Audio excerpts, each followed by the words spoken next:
अब देखते हैं मानव प्रजाति का उद्भव एवं विकास। मानव प्रजाति का उद्भव एवं विकास।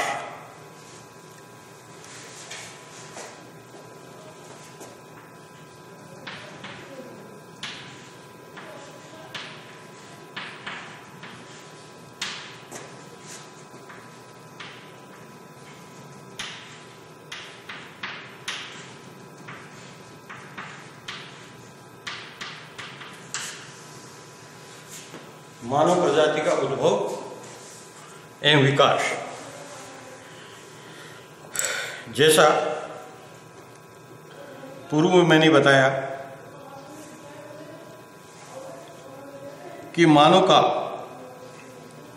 कर्मिक विकास प्रकृति एक विलक्षण घटना है।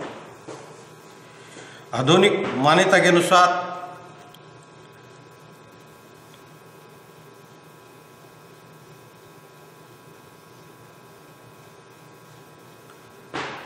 मनुष्य बंदर की संतान है। मानव है वो एक बंदर की संतान है, आधुनिक मान्यता है। इस संबंध में आदि मानव के अवशेषों के अनुमान लगाया जाता है कि किस प्रकार धीरे धीरे 4 पैरों पर चलने वाला वन मानुष 2 पैरों पर चलने लगा और फिर धीरे धीरे उसने पूर्ण मानव का रूप धारण कर लिया, लेकिन इसे अंतिम रूप से स्वीकार नहीं किया गया। फिर भी कुछ विद्वानों का मत है कि मानव का विकास गोरिल्ला से हुआ, जबकि कुछ विद्वान चिंपांजी, गोरिल्ला और कुछ ऐसी अन्य बंदर जातियों से बताते हैं। लेकिन अधिकांश विद्वान इस मत में सहमत हैं कि मानव जाति का वंश स्रोत एक ही है और उसी से सभी प्रजातियों का अभ्युदय हुआ। आफिदान ब्राइन एक बहुत बड़े भूगोलवेता हुए हैं, मानव भूगोलवेता हुए हैं। उन्होंने आदि मानव के प्रथम दौर में 3 प्रजातियों की कल्पना की है। इनके अनुसार तृतीय कल्प तक आदि वंश में पिग्मी प्रजाति का अभ्युदय हो चुका था, जिससे अन्य प्रजातियां अलग होकर अस्तित्व में आई। तृतीय कल्प में हिमालय पर्वत में अभ्युदय के बाद मध्य एशिया का आदि मानव जलवायु के शुष्क हो जाने के कारण अनेक समूहों में स्थानांतरण के लिए बाध्य हुआ, जो प्रजाति अभ्युदय का कारण बना, क्योंकि नए भौतिक परिवेश में आवर्जकों के शारीरिक लक्षणों से स्पष्ट परिवर्तन ला दिया। डार्विन ने भी एक ही वंश स्रोत से मानव प्रजातियों की परिकल्पना की है।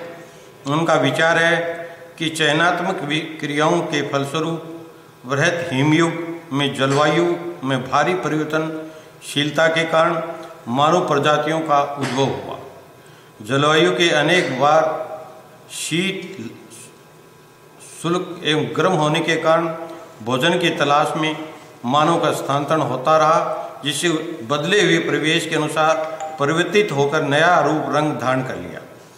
डार्विन के विकासवाद सिद्धांत से प्रभावित होकर सन 1919 ईस्वी में ग्रिफिथ टेलर ने अपना मत दिया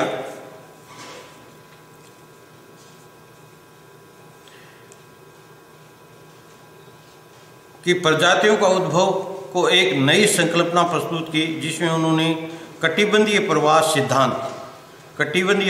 सिद्धांत या प्रखंड एवं संस्तर सिद्धांत का नाम दिया। ग्रिफिथ टेलर ने पूर्व 1912 में व्यासुति, शेरंगी, रिप्ले, डेनकियर, हेक्कल आदि विद्वानों का प्राय सीमित अभिज्ञान पर आधारित थे। टेलर की अवधारणा अनेक जैविक एवं भौगोलिक तथ्यों पर आधारित होने के कारण अधिकांश विद्वानों द्वारा स्वीकार की गई। अपने प्रखंड और सस्तर सिद्धांतों के माध्यम से टेलर ने मानव प्रजातियों के उद्भव की व्याख्या क्षेत्र और काल, परिप्रेक्ष्य आदि के बारे में विस्तार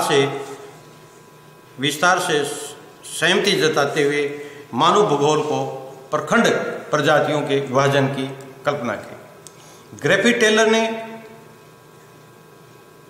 और ब्रैंडेन ने तथा ब्राइटवेल डेली ने ये सब विद्वान भूगोलवेत्ता थे तथा डार्विन भी जर्मनी भूगोलवेत्ता थे। उन्होंने बताया कि मानव का किस प्रकार से उद्भव हुआ, मानव की प्रजातियां किस प्रकार से विसर्जन होकर पूरे वर्ल्ड के अंदर, पूरे देश में, पूरे संसार में माइग्रेट